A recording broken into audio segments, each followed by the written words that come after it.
As a basketball franchise, the Golden State Warriors had a roller coaster ride through their 77 years of existence. And in this video, we're going to take a deep dive at their rich history and talk about why they're one of the best teams in NBA history. In 1946, the Warriors were founded in Philadelphia, and back then, they were known as the Philadelphia Warriors.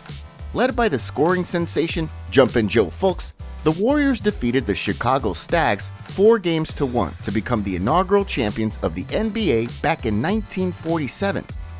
Then, 9 years later, the Warriors would win its second championship as a franchise in the 1955-56 season, defeating the Fort Wayne Pistons, who later became known as the Detroit Pistons, 4-1. This time, the team was led by future Hall of Famers Paul Arizin, Tom Gola, and Neil Johnston. After the Boston Celtics won the next 3 championships, the Warriors made a league-changing move when they drafted a Philadelphia native named Wilt Chamberlain in the 1959 draft. Chamberlain was a monster among men as he led the NBA in both scoring and rebounding in his first 3 seasons as a Warrior, and he was such a dominant force that in his rookie season, he was named NBA Rookie of the Year, NBA All-Star MVP, and regular season MVP after averaging 37.6 points while grabbing 27 rebounds per game. Meanwhile, as all this was happening in the background, the Warriors made a major move in 1962 when Franklin Muley, a Bay Area radio and television personality, purchased the majority share of the team and relocated the franchise to the San Francisco Bay Area, renaming the team as the San Francisco Warriors. After losing to the Bill Russell-led Celtics in the 1964 finals, the Warriors traded Chamberlain to the Philadelphia 76ers a season later. That year, the Warriors struggled and finished the season with only 17 wins. But later in the season, the Warriors were able to fill the void that Chamberlain left when they drafted the master of granny shot, Rick Barry, as the second pick of the 1965 NBA draft. During the Rick Barry era, the Warriors became perennial contenders in the next couple of seasons. However, they would fall short of their ultimate goal as they would ironically lose to Wilt and his 76ers in the 1967 finals, before recapturing the crown in the 1975 finals when they swept the Washington Bullets 4-0, while Barry was named the Finals MVP. After losing the Western Conference semis in the 1977 playoffs, things quickly went south for the Warriors as they suffered 8 straight losing seasons due to the loss of key players such as Rick Barry, Jamal Wilkes, and Nate Thurmond to bad trades and retirements. However, around the mid and late 80s, things slowly started to turn around for the Warriors. First, they found a diamond in the rough of sorts in the 1985 draft when they picked the sweet shooting small forward Chris Mullin out of St. John's.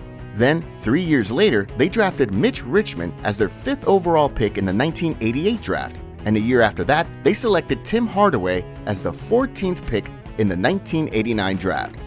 Under legendary coach Don Nelson, Run TMC would thrive under Don Nelson's Nelly Ball, as they would destroy the league offensively by running a fast-paced, run-and-go up-tempo play style that was light years ahead of its time. Though Nelson and Run TMC enjoyed great offensive success on the court, their partnership only lasted for 2 seasons, as they traded Richmond to the Kings for Billy Owens and just won 1 playoff series during that stretch.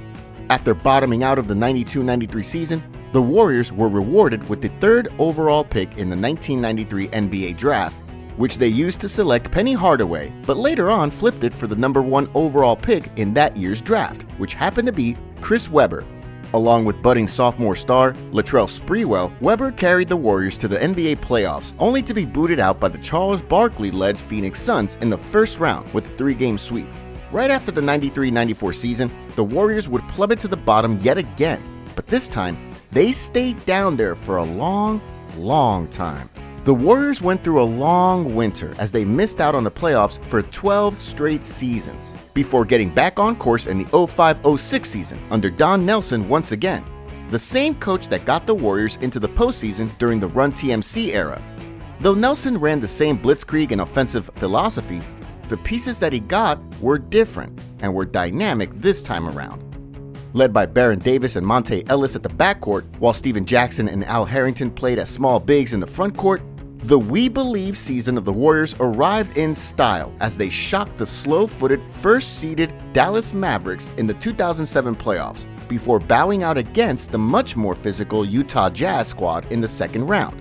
Just like Nelson's magical run in the 1990s with Mullen, Richmond, and Hardaway, the We Believe Warriors were abruptly disbanded after just one season of playing together. And right after that, the Warriors were right back in rebuilding mode.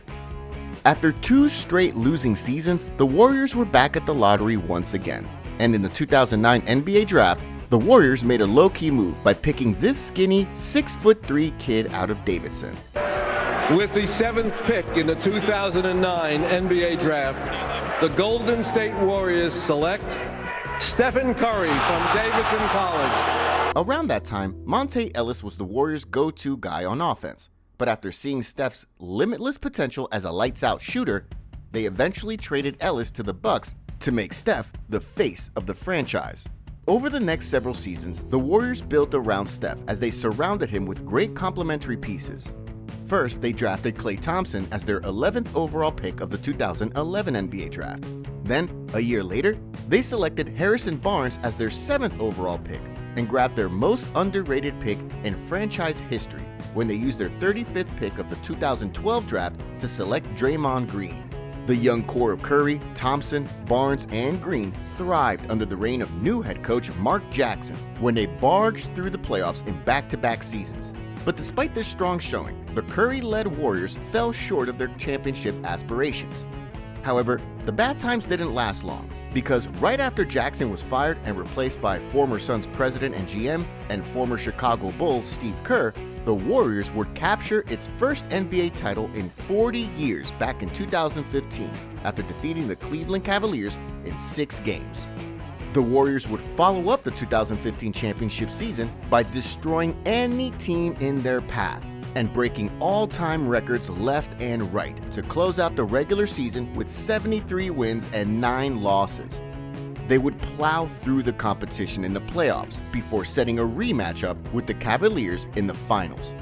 Although the Dubs were the clear favorites in this matchup, they dropped the ball after blowing a 3-1 lead, thus making their 73-9 record seem insignificant and meaningless.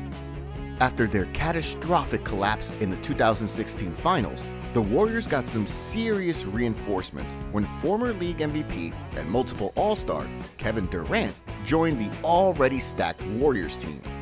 Though the Warriors were already used to playing small, the 5-man lineup consisting of Draymond, KD, Iggy, and the Splash Brothers gave rise to a more lethal death lineup, which obliterated the league on both ends with their offensive firepower and defensive versatility.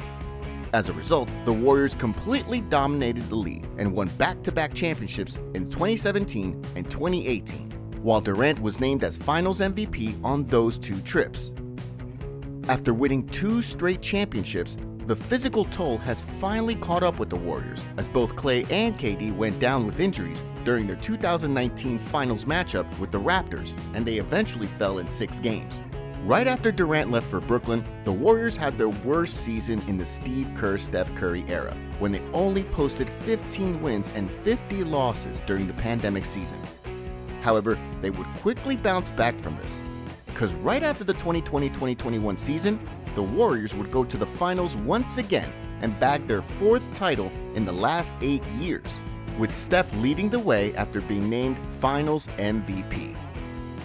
Throughout the years, there have been a lot of ups and downs for this historic franchise, but as of late, the Golden State Warriors are trending in the upward direction, with Steph Curry leading the charge. And from the looks of things, their success will continue with the way the Warriors are playing this season.